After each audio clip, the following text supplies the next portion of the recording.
my grandparents from both sides, from my mother's side and from my father's side, were all Christians and all born again, genuine Christians.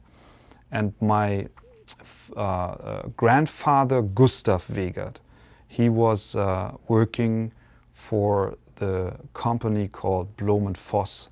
This is a company which built ships, warships for the Third Reich, the Dritte Reich. And he always went to church on Sunday, and he told my father about God, and he prayed a lot for him. But my father, he didn't believe at that time, so he was a rebellious teenager.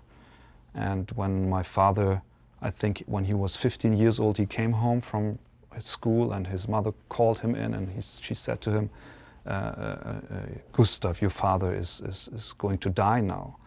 And he came in, and in the room where Gustav laid and was ready to die, and Gustav said to him, Wolfgang, I just want to pray with you because I want to bless you. And so my father, he was not a believer at that time, kneeled beside his bed, and my grandfather Gustav laid his hand on my father's head, and he blessed him.